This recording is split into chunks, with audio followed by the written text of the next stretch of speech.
Welcome, guys, to the High Carbon Podcast, episode number 3, I think, with the new name. Still working on some intro music.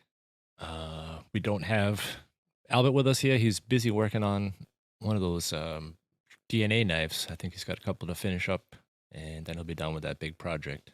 But speaking of projects, Paulius, you messaged me earlier this week, and you needed like some crazy paperwork for some job you were doing. I never heard of the people asking for that stuff before. It was like some environmental work or something like that, paperwork they needed. Well, good for you to remind me. Actually, yeah.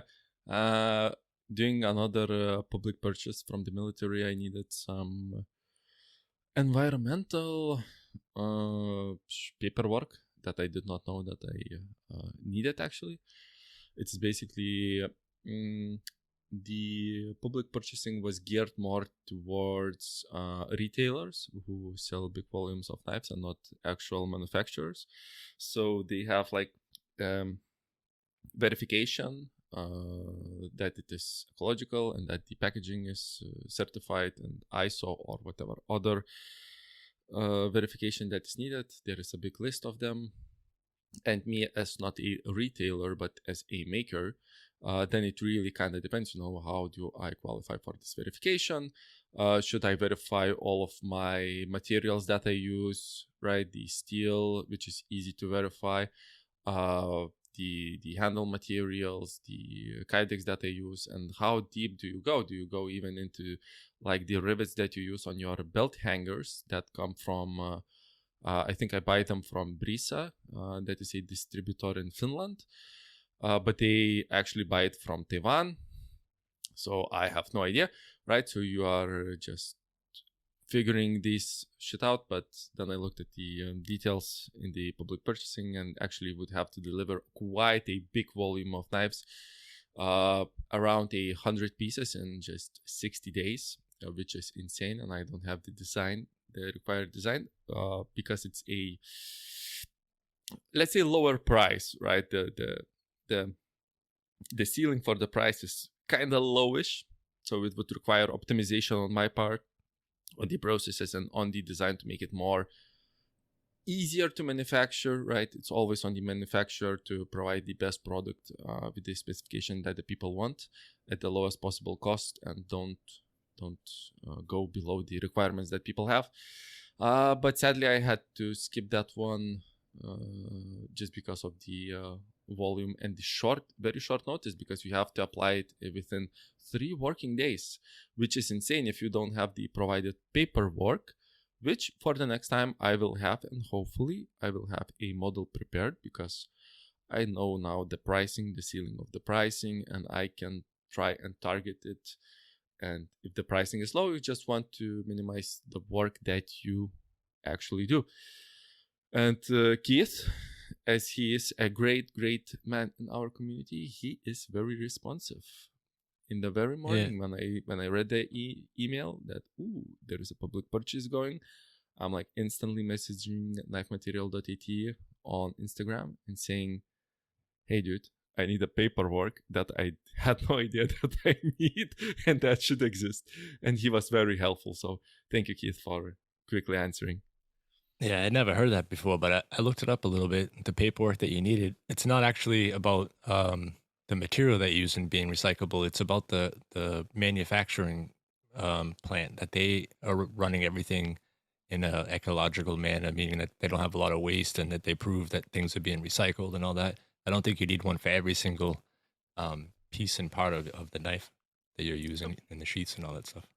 Most probably not, Yeah. but still it's good to have, in the future, if that arises, having the paperwork done. And I should really get on and finish the paperwork for creating a legit company, so the company could be Baltic Blades, could be certified as a that it fits the ecological standard, right? So Yep. I wouldn't actually have to have any verification done. And it really from the start it's really hard, because you think, okay, I get some materials from there, some materials from outside EU, some materials from USA, and if you need some certificates for some of those, then like just thinking about how what it means to be certified, right? It's just a trusted entity that says, yeah, this is legit. And when you are dealing with different economic zones, it becomes troublesome because different entities then become the respected certification institutions, yada, yada, yada. It was fun. It was cute. It was interesting. And even though I did not finally apply to the job, I learned a lot of shit that will help me to grow my business in the future, right? And with that requirement from them sounds like it sounds like the little thing where they have to put out a bid because they work. It's part of from your country. I mean, they have to put out a bid amongst a bunch of different knife makers, and they already know who they want to use. So this is a good way to weed out all the other people. You know what I mean? Yeah, companies sure, do that all the time. But you can clearly. I agree, but also it is very clearly visible if you know where to look, and reading through the requirements of the public purchase, it was very vague, and so vague that most of the people that I know, be it makers or retailers, could apply, and it did not seem like specific to a retailer, a company, because you can be like very specific up to a point where the law permits, right? And hinder other people to go there. But this seemed very fair, and they were pretty nice when I called them and asked about some issues and if I could apply, and they were like, yeah, sure. Yeah. Well, maybe when you get that stuff done ahead of time, like you just mentioned, have an idea of what kind of knife you're gonna do and template and all that crap worked out, and maybe you can make it. But that's a lot of knives in 100 days, though, working by yourself. That's insane. Yeah, that is insane amount. But if you have the pipeline going, if you have the steel heat treatment going through, the first month could be just setting up the materials, getting out the blanks, and just the last month could be just plain out as grinding, right?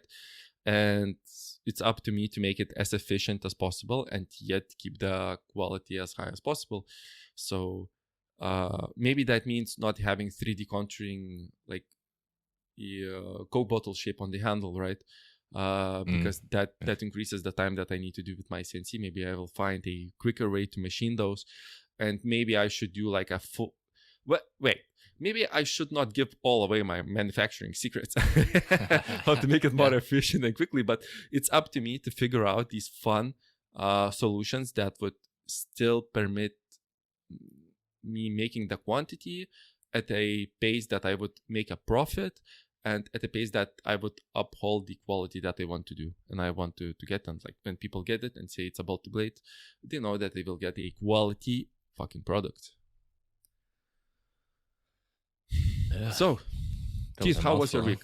Lots of fun paperwork stuff. My week, I've been, I'm going to keep it quick so we can introduce our guest, but I had basically spent my whole week working on the charity knife project, the Clean for Good, this thing. We got a lot of knife makers finishing their knives and sending them in. If you follow the page, you'll see in the stories that there's a lot of pictures of the progress and some of the finished knives. And there's some really, really great knives out there that are coming in. So thank you, everybody who's been putting in the time and taking the time away from their jobs and families and stuff to make a knife for the charity. We appreciate it. And we'll keep you all up to date when the ticket sales come out. The charity is just so you can get in your home all of the greatest makers' knives. And you can just inspect them. And that's the thing. I don't have them here. We had them all sent to Meerschot from Sheer Knives, which unfortunately the people who are trying to get a hold of him can't because his Instagram account was hacked about a month ago. Really? But but all the knives are showing up at his house, and I think when they all get there, I'm gonna make the trip up to his place and do like an Instagram live and go through all the knives and show them on camera and stuff. So we'll put a link out and keep people updated when that'll be. It's gonna be tough because for the people in the U.S., the time difference will be crazy, but it won't be live for them, but they'll be able to still watch it later after it's finished. So I think we said that enough, but I really think that you. Like this charity that you do and Meerschot is something else. It's really something in the knife making world, and like getting so much talent in one show where you do something altruistic. It's really, really fucking great. So thank you, Keith and Mirshat. And I cannot wait to hear and see like what other makers deliver on the profile that Benjamin Kamon made. And just a question, how will there be an issue with the tariffs? Like if a winner comes from USA for this knife, do you have any ideas how to deal with that? Because here in Lithuania, all of postal services except for UPS, I think, and FedEx, but FedEx does not ship any more knives at all. So only UPS. They are currently the only one providers that provide the shipping to US. Yeah, and they're the most expensive one out of all of them, I believe, to send from Europe crazy anyway. Expensive. Yeah. That sucks. It happened already after the thing was already started and people were already almost finished with the knives. But the only thing I see right now, if that problem doesn't get fixed or there isn't some other way around it by the time the tickets go on sale and stuff, then I will personally take all the people who win the knives in the U.S. back after Christmas to the U.S. with me, and then I'll mail it from the U.S. to them, to each of the winners. That is fucking dedication. You got it hand delivered. That is crazy. And when do the ticket sales begin?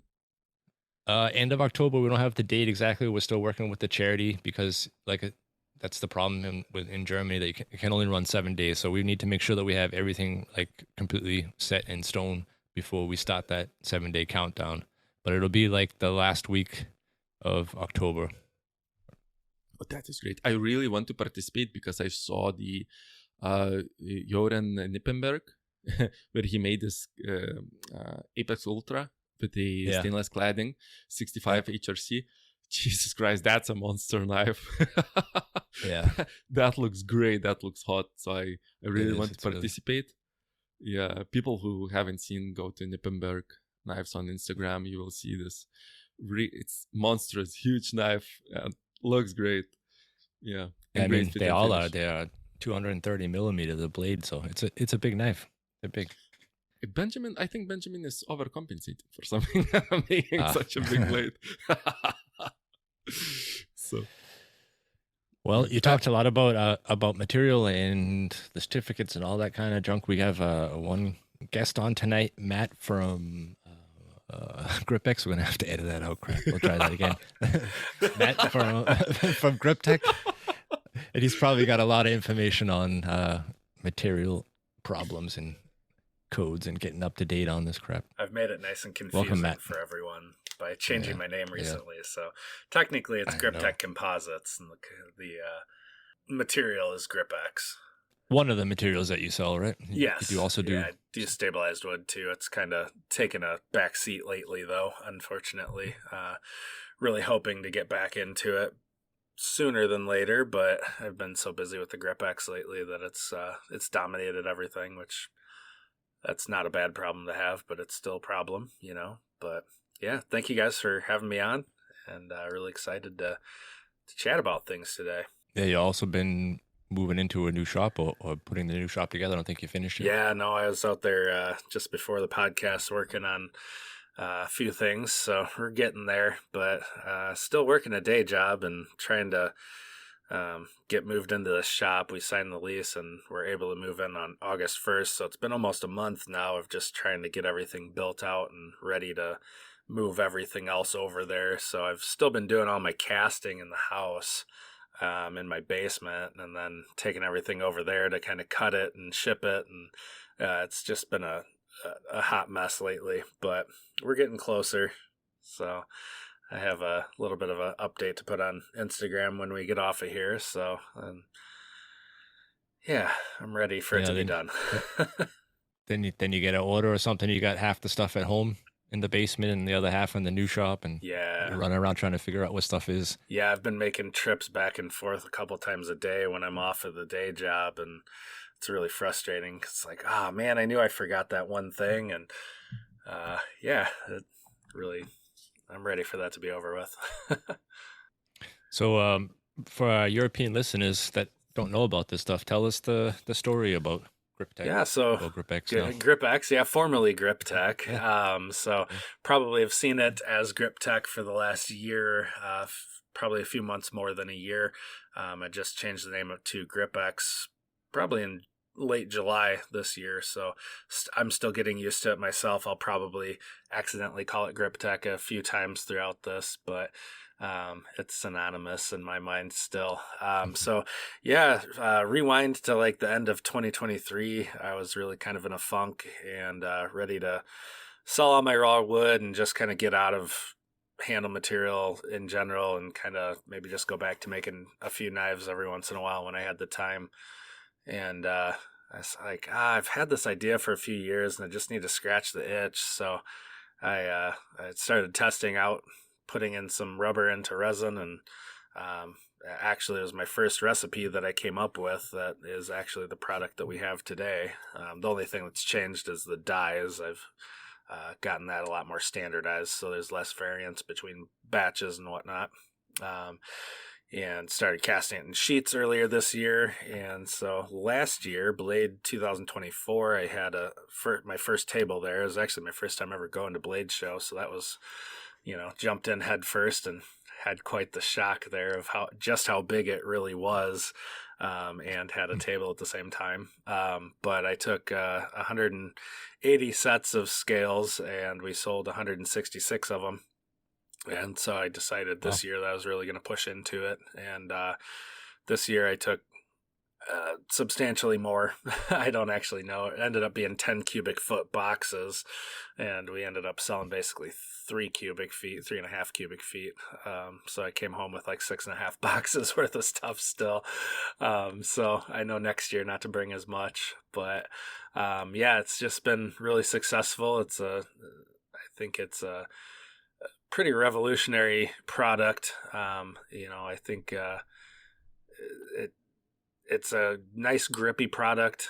It's relatively durable, but it is at the end of the day still a specialty product. It's not G10, it's not micarta. So there are some differences that I think we're going to get into today and kind of tease those out and talk about it a little bit more.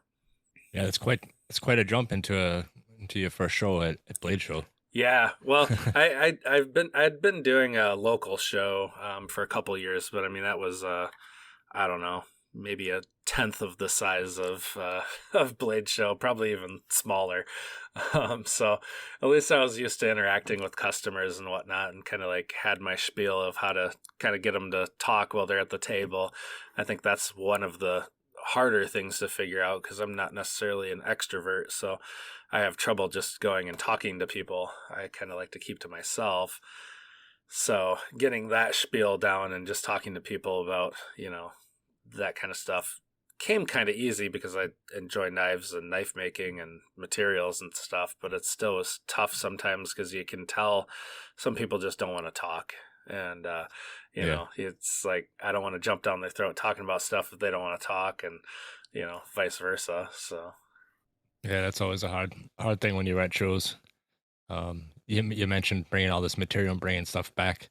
I do the same thing every year. But I have like a huge selection of stuff depending on what's hot at the moment. You bring stuff in, or you bring G10 and all these different materials that have so many different color variances. And you got boxes and boxes and boxes of them because you don't want to leave an empty spot on the table. You'd rather have some extra stuff to fill it. Yeah. But you end up lugging shit back and forth. Well, that's the tough thing too. I actually have lost count of how many colors I have, but it's probably right around 40 different colors with glow and metallic, fluorescence, and my normal colors. So I'm like, I need a decent amount of each. And I knew after last year that I'd be able to cut it back a little bit based on what was selling and what's not selling. But then I debuted 2 new versions of GripX at Blade Show this year too, and that's the 3D version and then my limitless version, which has colored rubber in it. So I had some of those as well. So I think I had probably 60 individual colors and different combinations of things. So it was a lot to manage, and we crammed it all on one table. So this year we're going to have 2 tables and spread out a little bit more. I think that's going to work out to our advantage. Yeah, so how has the feedback been from the knife making community? How's everybody liking it? And Yeah, overall it's been really positive. There are definite limits to it that I think some people are finding. Heat being one of those. These hot months in shipping, it can tend to warp my panels or the sheets a little bit. But it's easy to correct that just heating it up a little bit. And honestly, I set some out in the sun and set them on my driveway, and they just flattened right out. Just as a test to be like, how easily can you flatten that back out? And leaving it out in the sun in the middle of summer took about 20 or 30 minutes for it to just relax and flatten back out. That's probably the biggest issue that I've run into, and it's mainly associated with shipping during these hot months, because I don't know how hot it gets in the mail trucks and the airplanes and things like that. Supposedly the Postal Service has a standard of how hot it can actually get, but I have a feeling it's getting hotter than their standard. yeah, I've seen some of the packages. I don't think they control that very. Yeah, I don't think they have Very a whole much. lot of standards on a whole lot of anything. So You're lucky if the package arrives. yeah. And I think it's actually a really easily machinable material as well. I always tell people it machines more like wood than it does a composite, but you want to use a composite end mill for your mill life. But if you run it at like a wood speed and feed, it tends to do a little bit better. But I'm no machinist, so people have been asking me like, "Oh, what's the inch per minute?" And I'm like, I don't have a clue on that. I'm sorry. So I'm not a machinist. Well, with Polyus, I think you machined some already. I brought you a piece back from Blade Show this year. You did. I got some for free. But I was busy with a huge batch. I did not have any time to test it, and actually it was a little bit warped. As you said, it was shipped flat, so I guess due to the mild heat, it got bent. And I just did, Matt, what you said. I put it just outside on sun. And in Lithuania, in sunny Lithuania, middle of the summer, it was just 27 degrees. But that was centigrade. That was enough for it to become bendable and for it to flatten out on whatever surface it was positioned. That also raised some eyebrows for me, how it will perform for the knives that I make, because the knives that I make are never glued together. They are always screwed together and held in by screws. So, and also I CNC machine 100% of my handles. Well, 99% of my handles. So just to keep safe, right? The 1%. Yeah. So it machines like any other resin-based plastic, I would say. The issue is like I was using not like the corn mills, but I was using 4-flute end mills, and you shouldn't use too high of RPM and slower feed rates that would be suitable for my Carta or G10, because this material warms up a little bit, and when it warms up, it gums up, and then it wrecks your end mills with smearing them, right? And it doesn't then cut as cleanly. Yet, as mentioned before in a lot of podcasts, you really need a liner for this, just because if it is bendable at a little bit higher temperature, it doesn't mean that it is not brittle.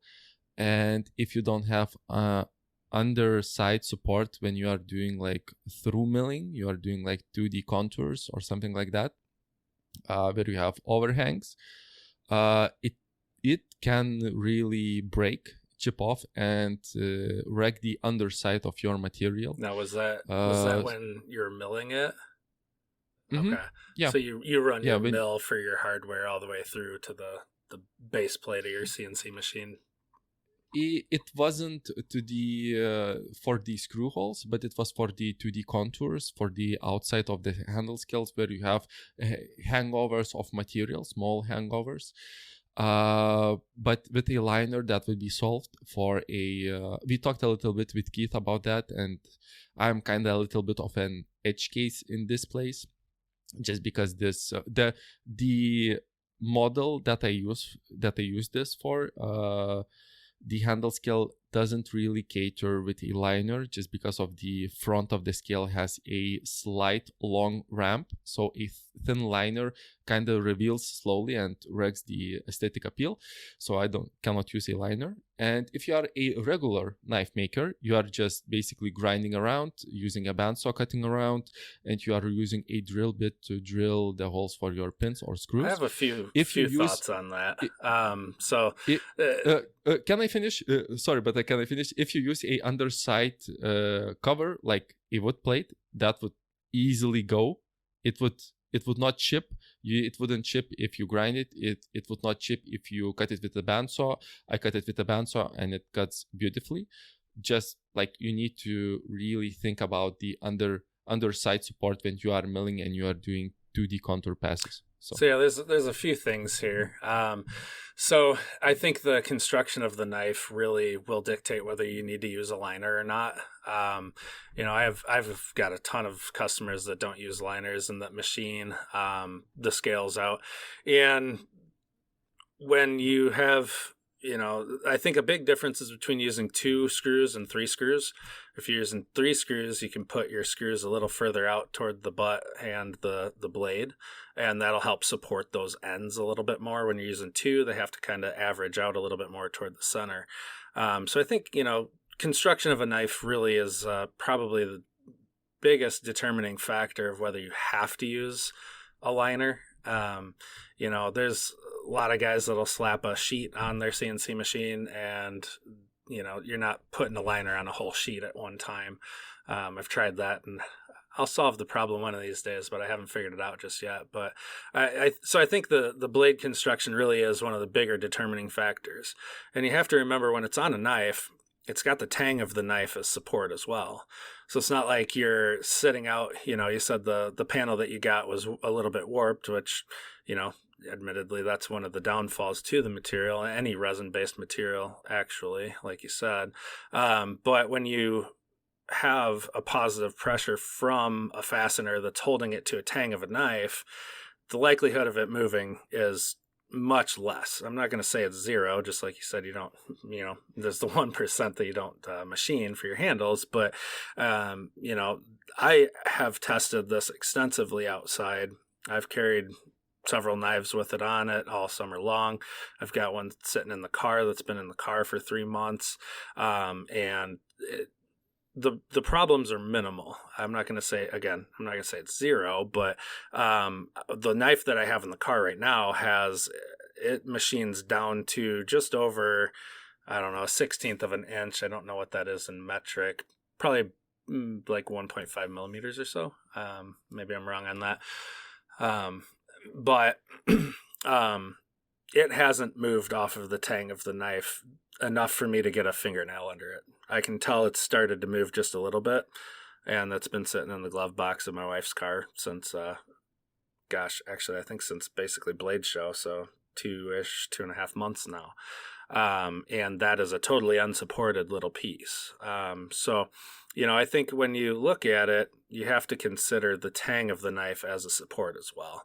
You can't think just a liner at that point. And as far as the machining goes, I actually haven't experienced chipping. If you have a product that is flexible, it tends to not be brittle within normal operating temperatures. So I'm curious if it's maybe a feed issue or a speed issue or a end mill issue more than it is a material issue.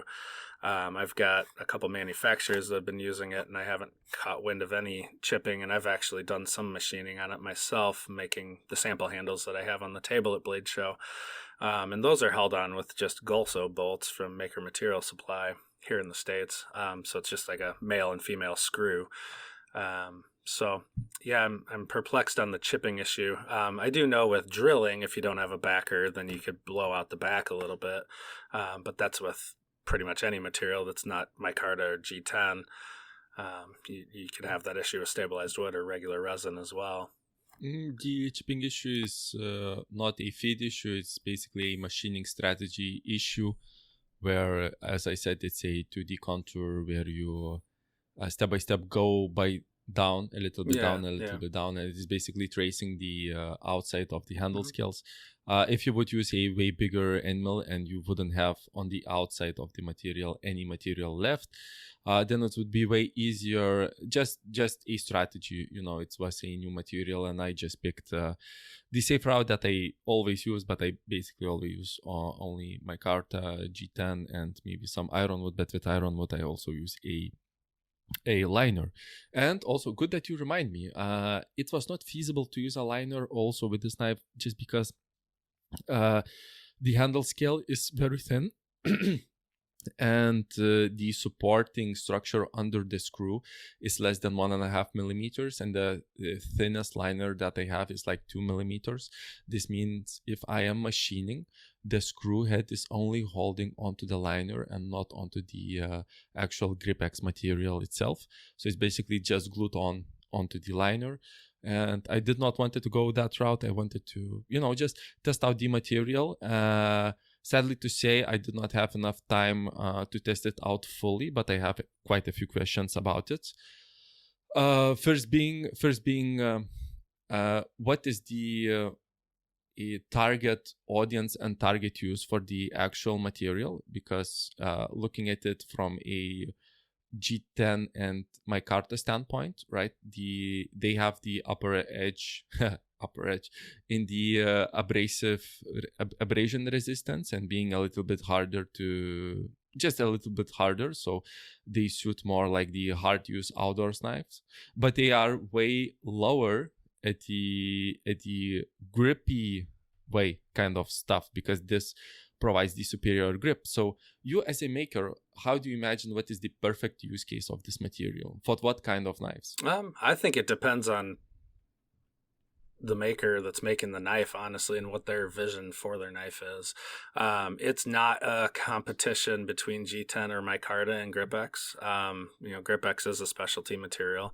I think that fillet knives. I've gotten the best feedback from people who make hunting knives. So when you're gutting a deer or any other animal, they like it because it doesn't slip out of their hands when it gets bloody. Fillet knives, same thing. You get fish guts on it or fish slime, doesn't get slippery. I think those are probably the two that are most popular. I have makers that use it on all sorts of knives, though. Hard for me to say what the ideal is. I think it's when a maker wants to offer a knife that has better grip, then I think that's what they're looking for is GripX. I think the opposite. I always think that it is always a competition between the materials, and you need to choose the best material for the use case if you are making a utilitarian kind of knife, right? Because like G10 has a huge downside.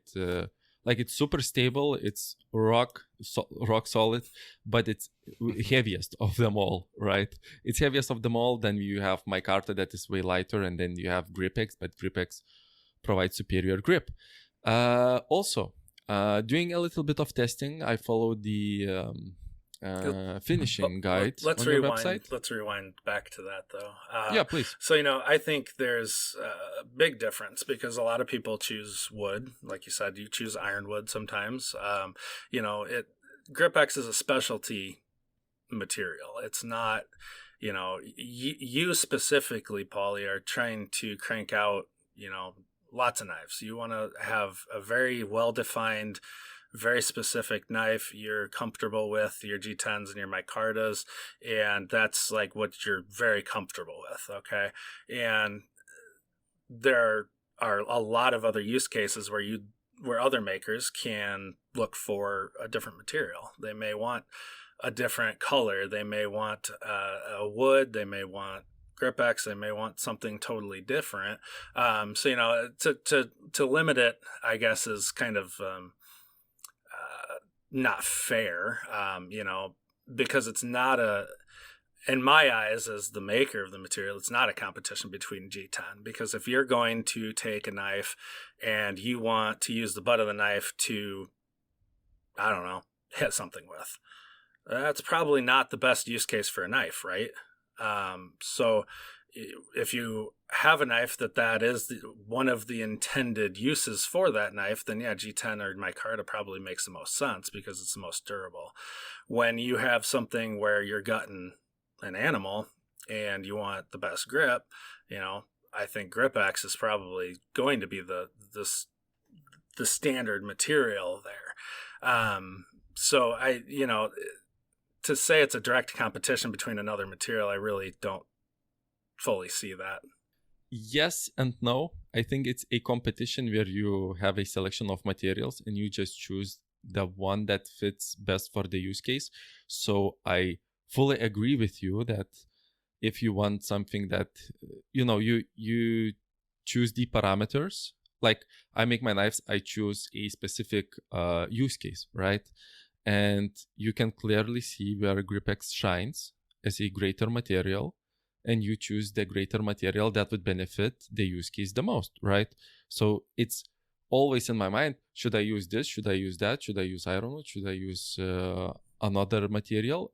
But would that material benefit the utilitarian side of the knife? So it's kind of in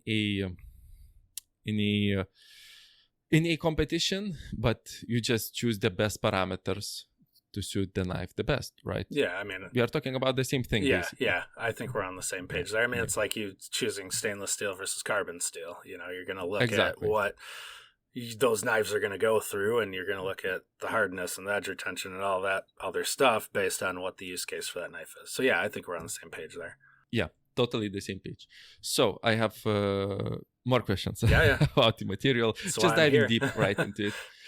Exactly, like the maker, the God creator. So I was following the finishing tips on your website and also on knifematerial.it that I should use like low pressure. I think it's like 30-40 bar, not like 3 bar. I don't remember in PSI, but pretty low pressure. It suggests using aluminum oxide at 80 grit. I used at 120 grit.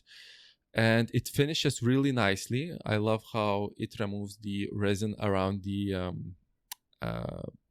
rubber bits, right? And it creates this nice uniform texture, and it's really grippy. But like looking at it, I had some ideas, right? And you verified those that the material shines in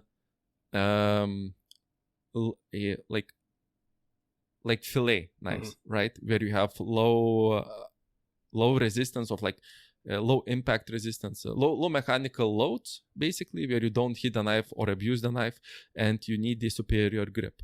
But what I've noticed, if I apply like excessive pressure from my fingers on the material, that the rubber actually rubs off. Yeah. And so that's going to happen. And as time goes on, those are going to all pull off because it's how much grip does the resin still have on that piece of rubber. And I have had knives for over a year that I've carried basically every day, and it actually gets more grip. So with the finishing tips, let's go back a step. Yeah, it's 3 to 4 bar, I think, and it's like 40 to 60 psi is what I recommend. One key that I think a lot of people read and don't really follow is putting wax on it. I always recommend putting wax on it because that actually makes the rubber pop up. And so you get even more grip.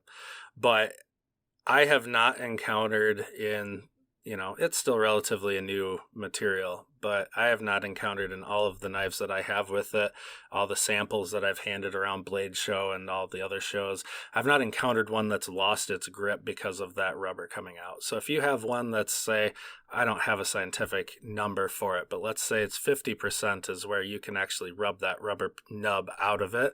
You have a bunch that are 40% or 60% in the resin that you're not going to be able to get out.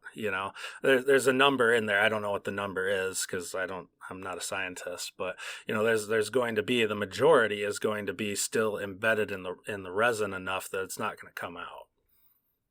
100%. One question. The wax that you would recommend, should it be a soft wax or a hard wax? I sell a wax. I've That's the only one I've ever tested on. I know some people use like Pelican hard wax or soft wax. I do recommend heating it up and getting it into the GripX a little bit more. I've always recommended heating up waxes because it helps release the oils a little bit too. So I don't think there's any discernible difference as long as it's not just like a straight beeswax or something to that effect. I'm not sure that would work with the intent of popping that rubber out. So that brings me to my mind. If you want people, all our European listeners, if you want to get a soft wax that you could apply on your GripX products while you are buying them at knifematerial.at, you can also purchase Baltic burnish that I make and that Keith sells on that shop. There you go. And it is really easy to apply. It is a great product that I make, and it uses all food safe products that are pharmacy verified and all that jazz. And also, while we are on the topic of our sponsors, with Keith could also pay a little bit money for our podcast. All the money, all of it? All of it. This show is sponsored by Kilns by minihell.eu, where you can purchase the next kiln for you. You can use WF55 at checkout to save 5%. Baltazar, my friend, was the owner of minihell.eu, was on our podcast, which you can find in the catalog on Spotify. We were called WFI Europe before. He was talking there, and he was a great guest here with a lot of knowledge, a lot of technical knowledge about kilns, and he can also build you the next kiln that you really want. If there is no sizing on the website that he has there, he can build you a custom one, and look him up on Instagram, mini_hell_EU, I guess. You can see all of the custom jobs that he has done, and you can see incredible kilns. So please remember, if you go to minihell.eu, buy a kiln, use WFI5 at checkout, save 5%. We don't get a kickback, but he knows it's from us, and he might sponsor us for another season. So that is it. And now back to the show. So Matt, before you before you move on to the next question, I wanted to maybe paint a picture for the listeners about the bead blasting process that he's talking about.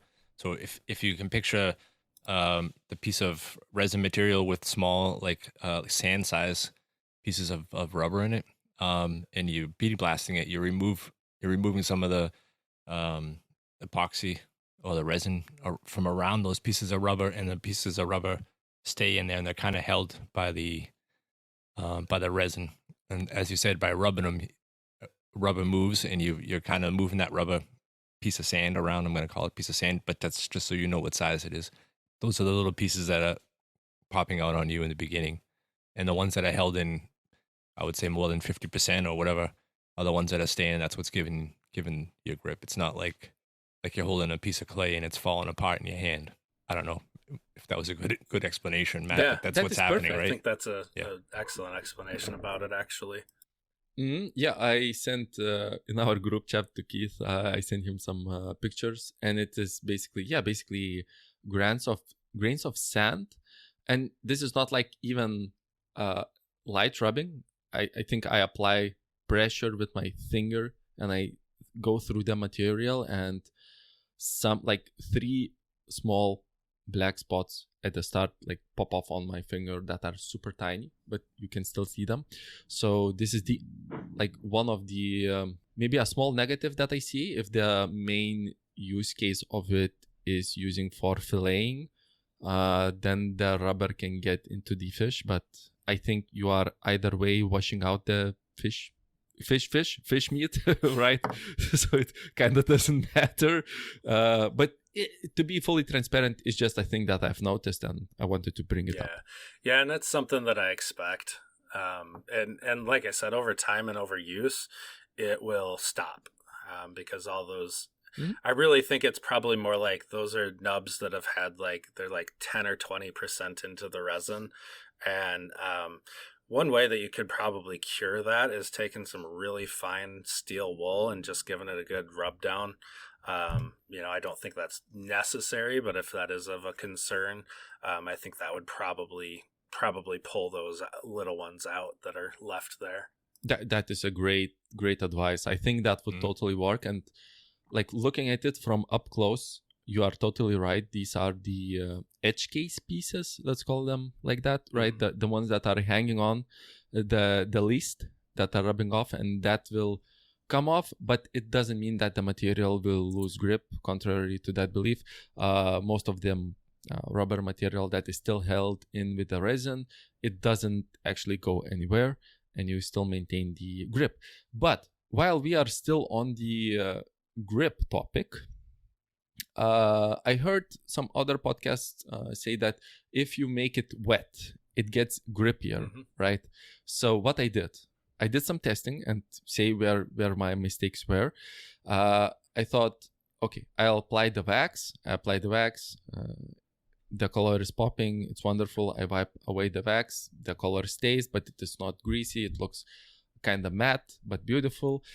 So I try to increase the grip. I heard on one podcast, they say just give it a spray of WD-40, like basically a greasy product, right? I give it a spray. It doesn't kind of increase the grip. No, so it you makes it just a little bit slippery.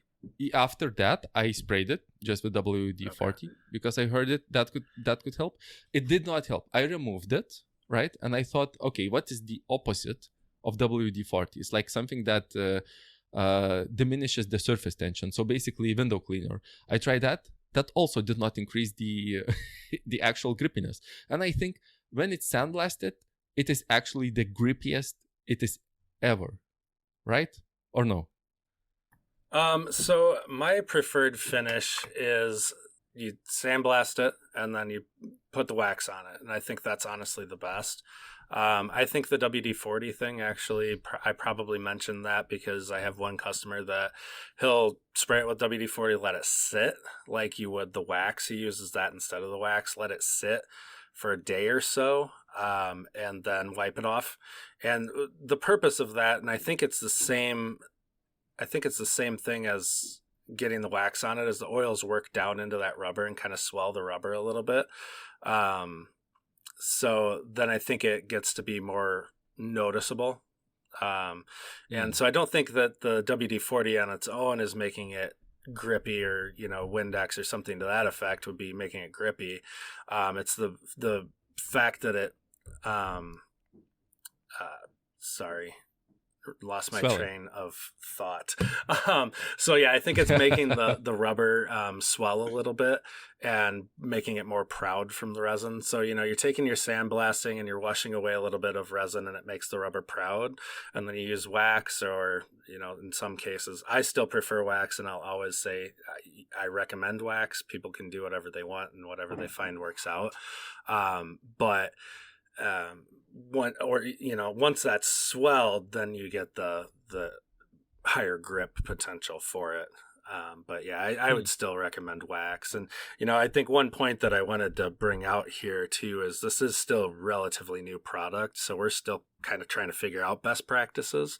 And so this is really good for me to kind of see like how other people think about things. And then I can say, okay, we can do this, or we can try that and see how that works. And, it's going to change over time. We're going to find things that work better, things that don't work well, things that other people like to do that I don't necessarily like to do, So I think we're kind of still developing some best practices there. 100%. I mean, the basis of any good business is continuous improvement. So you have something that works, and if you improve it, it works even for more people. It is a great product. Absolutely. And on that note, I'm open for all sorts of constructive criticism. If somebody's having trouble with it, I always encourage them, reach out to me, reach out to Keith, or, your supplier, whoever you're buying it from, reach out to them. Don't just throw it in a corner and say, screw this product. I'm never going to use it again. It sucks. Matt's a liar. Reach out to me. Let's talk about it.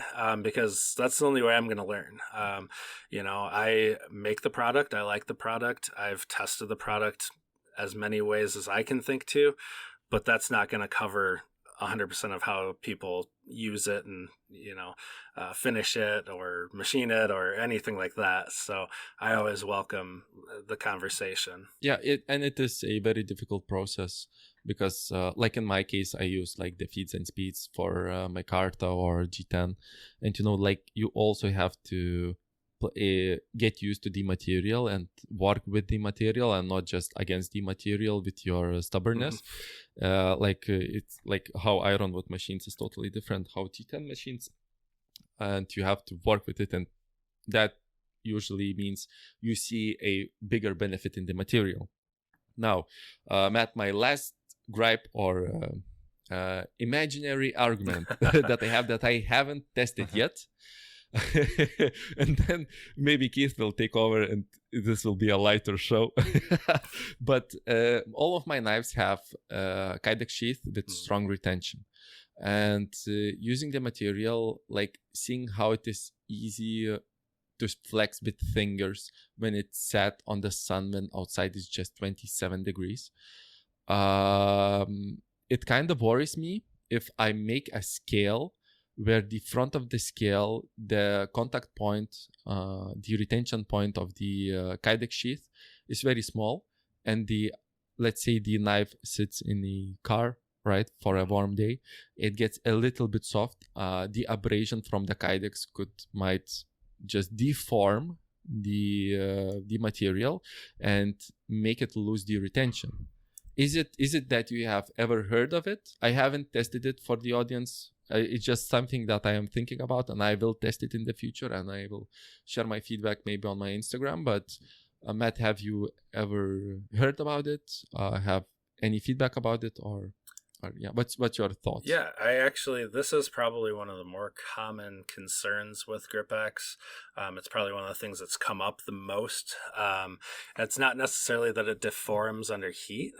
In the car, I would also kind of worry that the Kydex is going to lose its elasticity a little bit too. So I think both materials kind of give a little bit. So I don't know that that's going to be a problem. Like I said, I have one sitting in my wife's car in a Kydex sheath, and I haven't noticed any problems there. And it's got really good retention. Like, you pop the sheath off and it'll go a foot away from the blade. So, I mean, it's a pretty tight retention sheath too. I think, again, it kind of depends on the construction of the blade and the shape of the handle, and also how you're finishing your Kydex. So there was one problem that I had a couple of weeks ago, that someone was making their sheath and they tried to push it in their sheath, and they actually I think there was a crack from the screw hole out to the front of the scale, and they caught that and cracked the scale. That's the worst case I've seen, and it's just a single case. So the trouble with that is they hadn't rounded the edge of their Kydex at all. There have been some complaints of when people are pressing their Kydex where it does leave a little bit of an impression into the GripX. One of the things that I've told people to do, and I've never actually had to do it myself, is if they do notice that it leaves an impression, again, just leave it out in the sun, and that impression actually pops out. That comes from, I had a maker that used some pretty heavy duty metal clip clamps, and it left some impressions in the scale. And I was like, one thing you can try and do is set it outside in the sun and see if it'll relax. And he did that, and those little impressions actually popped out. I think with how Kydex works, depending on the depth of your retention on there, it should be applying even enough pressure that you're not going to really see any difference. For my process, it is a little bit different from most of the makers where they use very rudimentary tools. What I use is basically separate molds from my knives. It's just a separate mold that I use with a vacuum press, and I press out every sheath with it, and every sheath fits usually with every knife the same way. So the material itself would not see any pressing on itself, right? And the retention point is modeled in so that it is giving you the snappy snap, basically the click. And this is not like you have a big contact point that is rubbing. And this is my concern, that it is not very deep, but it is contacting at a very small points, right, in my like I used to use my Carta and G10, so I can do this, and this is the way of how I am designing my things. And maybe this is not the right way with GripX, but the retention point is very small and very snappy, and the entry point to the Kydex is always like a funnel, right? It never touches the sides of the front of the scale, so the user can put in the knife without looking at the Kydex sheath. Is it going in correctly? Will it hang on like the side of the scale or whatever? So I try to eliminate that, because I use it for, like, the knives are for military personnel, so it's a no-no for me. So the only minimal point is that if it gets a little bit warm and it sees in and out action, haha, it might wear, or hot damn, it might maybe smear, deform a little bit, but as you said, it might deform back when it's cold. So I still have to do my testing. It's a butaforical question, which I just wanted to hear your take, which was very interesting. I don't see that being a problem. You know, I was a knife maker before I started doing mainly handle material, and actually I took a lot of inspiration from your designs. So, you know, really, going way back, So I think the last knife I made was probably 2021. But at that point, I was making knives very similar to how you do now, and I was making sheaths on the CNC machine with a negative mold, and at least with the process that I'm familiar with, I don't see it causing much of an issue. You may notice a little bit of an issue, especially because you particularly have very high standards. And I mean, I'm not saying that as a dig. That's a really good quality to have as a knife maker. You know, you may notice that 2% difference in retention, whereas it's in reality, I don't find that 99% of people are going to find that being a problem. You know, it's so with GripX, when it's hot, it's not like you can push your thumb into it, but you'd be able to push your thumbnail into it. But I don't know that you'd be able to get to keep a permanent mark. And this is usually happening around 130, 135 degrees from what I've noticed, which I don't know what the conversion of that is. I can no idea. Look real quick. The high 30s, like 38 or so, 38 Fahrenheit, Celsius. Yeah. Really hot. 130s, 54 Celsius, according to the Googles. So yeah, I mean, you're talking like it's got to be sitting in the car in the sun, or it's a abnormally warm day. You know, like you said a couple times, it's an outlier. But I think that the Kydex is also going to start to relax a little bit at that point. And it's not, you know, it's not going to cause an issue. At least theoretically. It's not something that, you know, like I said, I have a knife out in the car right now with a Kydex sheath on it, and I've not noticed the imprint. I try to minimize that by allowing my customers to have adjustable retention. Because of the military personnel, the adjustability of the retention is really important. And at least from the Kydex side, even if it gets sloppy, it is 50 Celsius degrees outside. You can still adjust your retention of your knife. Sadly, you cannot adjust the geometry of your handle scale. But Matt, if I remember correctly, you were called Creeps Customs LLC, right? The knife. Yeah, I remember. It's a sad story in the end, though. It's a sad story. If I remember correctly, with the CNC shop. That went backwards. I still have some blanks, and I finally did get the blanks, but it was well after everything was already promised, and it took all the wind out of my sails. I did make some knives by hand after that, but one of these days I have the dream of getting back into it. And one of the reasons I got into knife making is I've always been interested in machining. And so I was like, I can, you know, get some CNC'd blanks and do CNC'd handles, and I can learn about the process a lot more. And then that machine shop really screwed me pretty hard, which I have no hard feelings. They ended up getting a government contract, and how it works, at least in the US, when you get a government contract, they tell you all of your machines stop, you take everything off them the second that you sign this contract, and every single machine you have is dedicated to this process until this process is finished. And that I ended up getting in between two contracts. The guy thought he could get all my blades done, and then he didn't know how to machine a knife. So then he ran into fixturing problems, and then he got another contract, and then it turned into a little bit of a hot mess. And sad. It's kind of a sad story, but you learn from it, so I learned that if I want to do it again, I need to talk to a knife specific machine shop or just do it myself. It was really interesting to follow. Just your journey there. I did not know that you took any inspiration from my site. Yeah. I followed you for a long time. I always enjoy watching your stuff. I think we have a similar design philosophy, along with like the use of machining to make a more standardized knife. And that's 100%. The side that really interests me, is kind of that mid-tech knife, versus like some of these full customs are really cool, but I'm like, I couldn't see myself owning that, but I could see myself owning, a Baltic Blades, or this handful. My man. Exactly. Look, unless my thoughts exactly, like the customs are nice, they are nice, but you want a knife that is actually doing work. Like it's like having a nice off-road vehicle that never sees like the mud. Exactly. It's never muddy.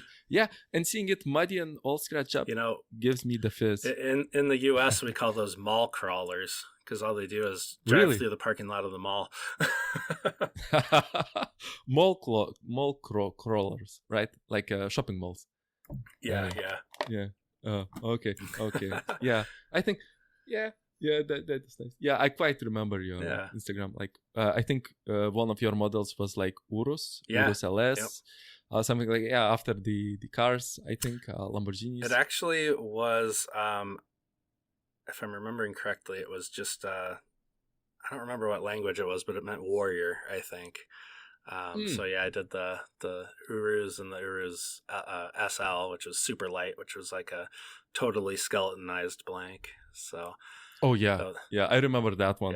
And I think you in the very end you had sorry to dig into this topic. I enjoy it. I miss it. I mean, that's one of these days I want some part of my shop to be back to making knives. So you had some heat treatment issues, like pitting, right? Yeah. I'm still not sure. Well, I think I know what I did there, actually. I shouldn't say I'm not sure. I haven't proven it, but I used one of the coatings that you paint on, and I thought the thicker the better, because I'm like, how's this thin little layer of clay or whatever it is? It's not clay, but looks like clay, basically. How's that going to prevent scale? So I was like, I need to put a couple coats on that. And I think basically that messed up the blade a little bit, and that was the other thing that killed the project with the Shrike, which was that CNC blade concept. Shrike. Yeah. So was that like a heat treating spray that you used or something? Yeah, it was. To cut the dots. Gosh, I can't remember what it's called. Chondrosol. It's similar ATP. to that, but it's a. What was that, Paulie? ATP, you said? ATP? Yeah, that. I think ATP. It was that. If it is great. Yeah. It's for carbon steels. Yeah. Mm-hmm. So I sell in my shop Scale X, but it's in a spray can, and I've had a few of my customers have that same thing where they get a knife out of heat treat and they're like, what are all these little dots on here? And so I messed with it a few times trying to see if I can get it to happen in my shop. And what I found was doing those couple of layers, if the first layer isn't completely dry, what you get is like some of that spray underneath it is still wet, and as soon as you put it into the oven, that heats up and it makes like it looks like an air bubble. And when you go and quench it and then sand everything down, you can see where like it's kind of got a really thin layer of like the forge scale or whatever, the scale on it. And it looks like water drops or like a spray, like if you took like Windex from far away and sprayed it, and it's got little teeny dots everywhere all over it. Yeah, I had some of that too. So I'm guessing it was probably because I put it on too thick. And I guess I didn't Mm. realize until just now that ATP is for carbon steel because I was doing S35. So that could have been one of the problems too, is I was over the heat limit of it The too. temperature I thought it range. was Yeah. 2200 degrees, but I could be wrong on that. I don't know. It's been Yeah, years. ATP is only for carbon steels, Oh, and it is a great point that Keith brings into it. It is not only the thickness. I think I read in the data sheet of Condorsol, and look, we are actually serving some knife making tips. The Yeah. Condorsol Z100. 1100. The recommended thickness is, I think, between 10 and 20 microns, which is insanely Yeah. thin. And when you are applying it, if you're using a brush, if you look into the light, you can see a thin film layer that you are applying, which you cannot even sometimes see when it's wet with your eye, and it turns a small shade of green after it dries, which is the adequate amount. And another really important tip is the evenness of the application. You shouldn't have like thicker spots, and this is very hard way to apply. Just because if you have pre-ground bevels, you have the plunge lines, and you are using the brush method, and you are hanging your blades, they tend to collect in the plunge lines. More material, and then it is not as secure and not as safe. So you need to be. It's not an easy peasy solution. I hit the button and it is no issues there. And sometimes even then you think that the foil method, maybe it's easier depending on what type of blade you are using. Yeah. I think if I ever do it again, I'll probably do the foil method. Yeah. I mean, the blades were Yeah, hard. They just didn't come out how I wanted them to. And, when you ruin I don't know, I think I had 30 blades in that batch. When you ruin 30 blades, it really takes the wind out of your sails and makes you want to quit everything. Oh yeah, it's a huge investment, a huge time investment, and we were waiting for such a long time. But these kind of things can kind of push you into the creative kind of side. When you have like huge constraints, it really stimulates your creativity, and you could go with the texturing. Like if you look at ForgeWorks, Chris, my boy. Best of wishes to you. How he does the texturing on stippling the stippling on the bevels. Like you can do that. You can play with that. You can use rock patterning even on the blade, and to just hide those and to come up with. I know it hurts, especially if we are on the same wavelength. It hurts just because it's not the vision that we had at the start, because we wanted everything to be perfect and to be the same. But you have to salvage it and look and see, maybe the customers will dig it too. Yeah. And, there was, that wasn't the reason I kind of quit knife making. It was just one of the major reasons. But, life gets busy as well. And, I think around the time that happened, we had another child. So then life got busy with that. And I was like, maybe I'm not cut out to make knives right now. And, so down the line, it's something that I definitely want to revisit, but I'll probably start with that model so I can have my vindication. Yeah. I can tell you now, with the business that you got, you're going to have even less time. I haven't made a knife in probably a year. I just can't seem to find the time. And my kids are older, 16 and 18, and I got a lot of freedom. But when you're a business owner, you put a lot of time that people don't see into research and development and all that kind of stuff. I don't see it happening for the next 15 years. So when I have some employees and I'm ready to sell the business, then maybe I'll have time again. But yeah, I mean, I'm really getting a lot of enjoyment out of building the business right now. And that's one of the things. I have my wife helping me now, and she's like, wow, I never knew how much you did, because she's like, I thought you just disappeared to the basement to get away from everybody. And I'm like, no, I disappeared to the basement because I'm stressed out because I have so much to do that I just have to do it when I think about it, And so she's helped take a lot of the load off the plate, and she does most of the shipping and helps keep everything organized. And she's doing the newsletters, and now everything's kind of been on pause since we moved into the shop, but we'll get back to it as soon as we get internet in the shop. So yeah, it's funny. I had the same discussion with my wife. I just after Blade Show, I broke my collarbone in 2 spots, and so my wife was helping me put orders and ship stuff, and she was with me probably every day after she got out of work, and a couple hours on the weekend. And she said the same thing. She's like, "Wow, this is a lot of work. All the stuff you do, and it's not even everything." She was just helping with the shipping part of it. And she's like, "I thought you just like to disappear and wanted some alone time all the time." I'm like, "No, I'm always doing something, man." I mean, it helps. It does give us some alone time, but it's also like sometimes we actually do want to see the family. Yeah, it's been an interesting. Gosh, I debuted the product June of 24. Basically, that was kind of the big debut, was Blade Show 2024. So I mean, it's been like 16 months, and just seeing the growth in the business and the growth in myself, and it's been wild. But yeah, and actually, I was thinking about the rubber that Polly was talking about with the little nubs coming out. My newest product, the Limitless Edition, that's where I used colored rubber. It actually uses a different rubber, and it sands a lot smoother. And I haven't noticed that being a problem on the Limitless. So that might be something that to look into too for food blades, kitchen blades and chef blades and stuff like that, because I think that you get about 95% of the same grip when it's wet. It actually feels smoother when it's dry, so it actually feels like a little bit more of a premium product. But I also have a lot different of colorways in that as well, because I have the different colored rubbers. That's a product that hasn't really quite taken off yet. I think they have a hard time visualizing it on their blades, so it hasn't been a hot seller, but I think it probably will be in the future. Yeah, I'm waiting for the same color that Pickle Cutter mentioned, black with the green rubber. Yeah.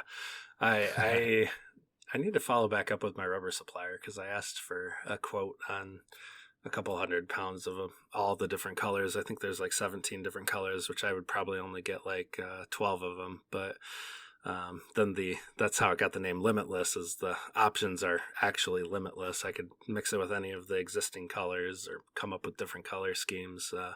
So it's been fun to play around with that, but I have to kind of reel it in a little bit too, because it gets hard to put all that on the website and keep it all in stock and inventoried. And I think people get decision fatigue as well when they're looking at it and they're going, I don't know what I want. I know, I did at Blade Show. I even told you. Yeah. I'm like, which one should I get? And you pointed out the orange one, so I took it. Yeah, that Blaze Orange is probably my favorite. It's definitely the most popular by a pretty significant margin too. And under UV light, that stuff is crazy. It just pops. It's my favorite too. It's have you ever thought about, like, currently you are doing like rubber flakes? Have you ever thought about doing like other shapes in rubber, like you do the 3D printed profiles? Have you ever thought about using like TPU or something like that, like another rubber to use inside, like I've thought to about give it. a different look but the same grip? Yeah, I have thought about it. TPU actually resists bonding to the resin, so TPU is not going to work because the resin would just pop out of it. I've actually used TPU in some of my molds for just random stuff that I've tried. It resists bonding to the resin. So I've been trying to figure that out. Anything silicone based isn't going to quite work either. I do have some other product ideas that I can't really get into for patent reasons. I can't get into it on the air. But I think in the next year, I will have a whole other product line out that's really exciting. And that's all I'll say about it before I give anything away. But still in the knife making industry, right? Yeah, it's still in the knife making industry.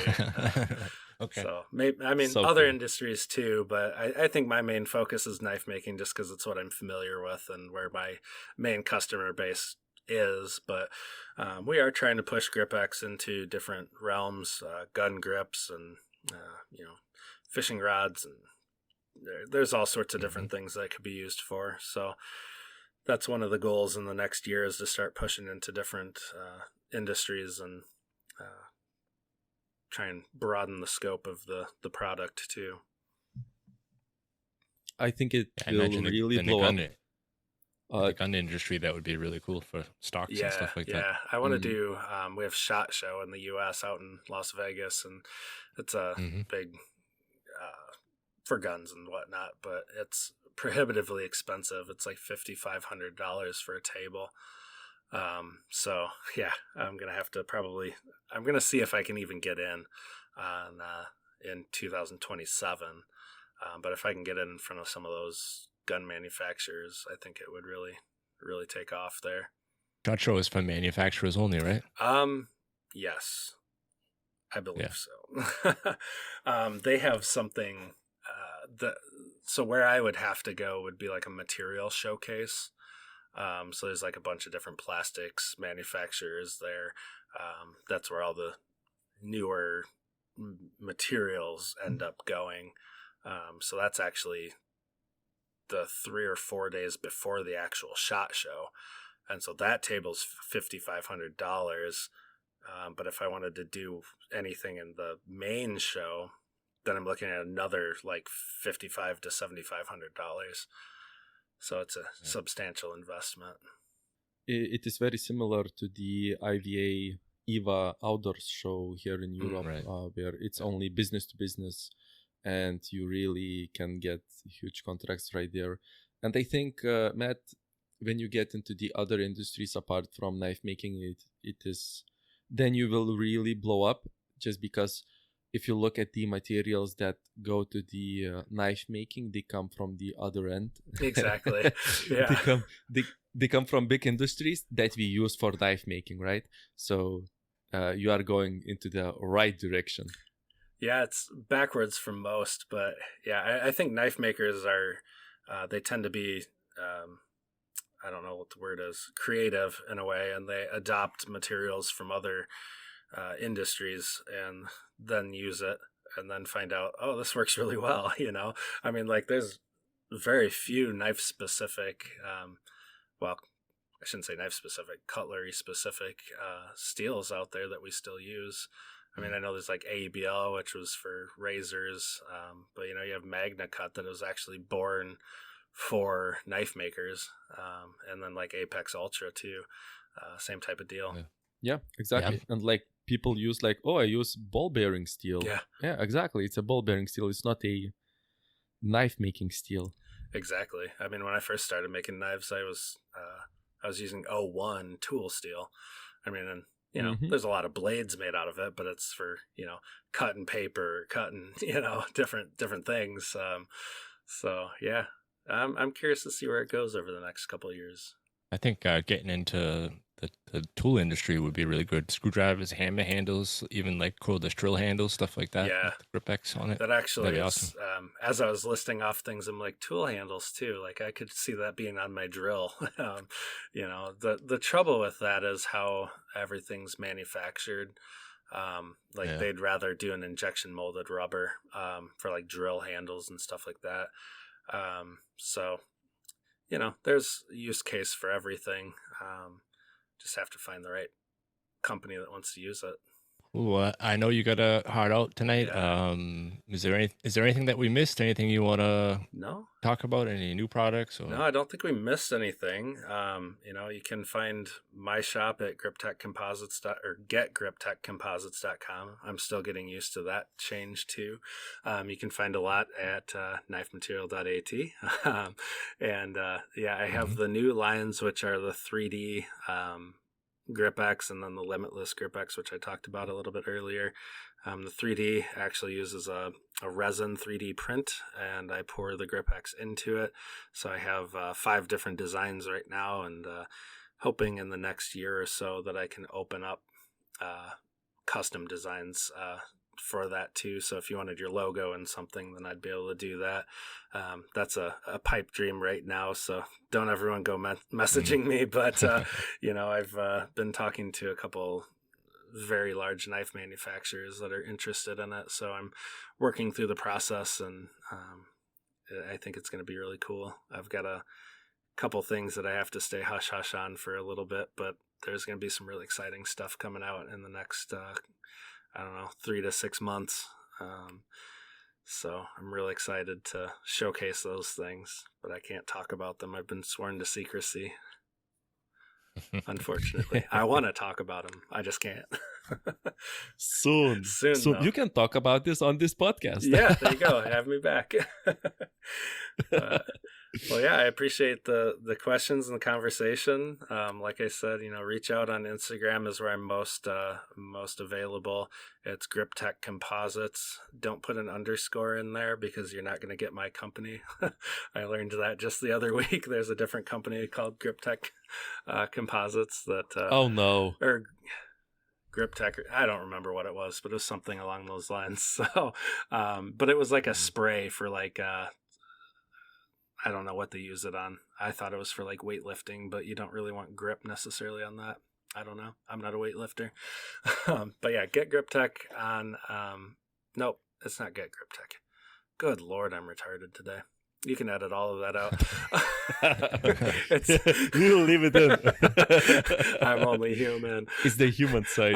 It's Grip Tec official, and that was so. Don't put an underscore in it because you'll find a different Grip Tec, which is a spray for like gripping. I don't know what, but yeah, you can find me on Instagram at Grip Tec official. I'm still Rock Solid Scales on Facebook. I'm not as active over there. I'm most active on Instagram, or you can reach out by email. It's info@getgriptec.com. But yeah, I appreciate you guys having me on. Yeah, thanks for joining us. It was a informative episode. Yes, I think that's the My most pleasure. in depth that I've gotten. So thank you, Paulie, for that.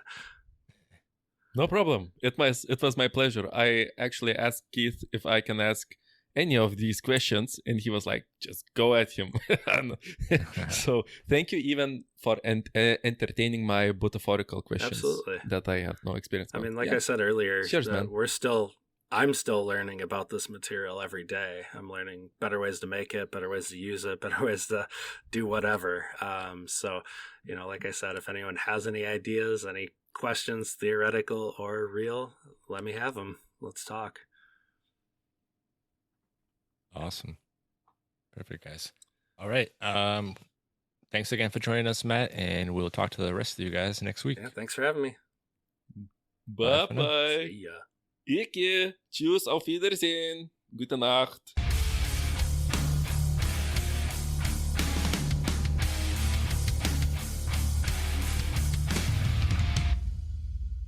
You said what?